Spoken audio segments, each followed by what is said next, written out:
গ্ৰহণ কৰিলে।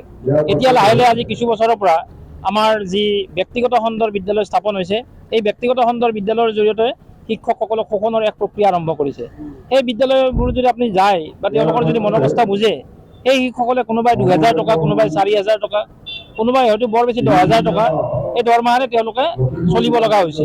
গতিকে এই শিক্ষকসকলক যদি আমি সুস্থিৰভাৱে এক সুস্থ চিন্তাৰে যদি আমি শিক্ষকসকলক জীয়াই ৰাখিব নোৱাৰোঁ, এই জাতিটোক আমি কেতিয়াও জীয়াই ৰাখিব নোৱাৰিম। যদি মোৰ ভাষা, মোৰ সাহিত্য, মোৰ সংস্কৃতি যদি জীয়াই নাথাকে, মই ৰাজনীতি কাক লৈ কৰিম?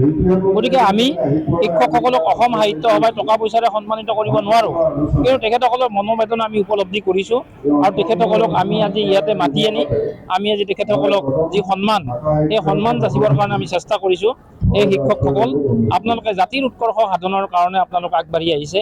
গতিকে আজি এই দুখৰ দিনত, এই দুদিনত আমি অসম সাহিত্য সভা আপোনালোকৰ এই দুখৰ সমভাগী হৈছোঁ আৰু আমি প্ৰশাসন যন্ত্ৰক আমি অনুৰোধ জনাইছোঁ আৰু ভগৱানৰ ওচৰতো প্ৰাৰ্থনা জনাইছোঁ প্ৰশাসন যন্ত্ৰৰ সুবুদ্ধি উদয় হওক আৰু ইতিমধ্যে যিসকল শিক্ষকে অৱসৰ গ্ৰহণ কৰিলে বা যিসকল শিক্ষকৰ আজিৰ তাৰিখতো যিসকল শিক্ষকৰ আমাৰ যি চাকৰি যি ব্যৱস্থা নহ'ল, তেখেতসকলক আমাৰ এই এটা জীয়াই থকাৰ ন্যূনতম যিখিনি অৱস্থা, সেই অৱস্থাখিনি কৰিব লাগে। কাৰণ চৰকাৰে বিভিন্ন পৰ্যায়ত হিতাধিকাৰী সৃষ্টি কৰিছে। আজি প্ৰতিগৰাকী নাগৰিকে একোগৰাকী হিতাধিকাৰীলৈ ৰূপান্তৰিত কৰিব বিচাৰিছে, কিন্তু শিক্ষকসকলৰ কথা, শিক্ষকসকলৰ এই মনোবেদনা বুজিবৰ কাৰণে আজি সমাজৰো সময় নাই, আজি সাহিত্যিক বুদ্ধিজীৱীৰো সময় নাই, আজি আমাৰ জাতীয় সংগঠনৰো সময় নাই, চৰকাৰতো সময় নাই।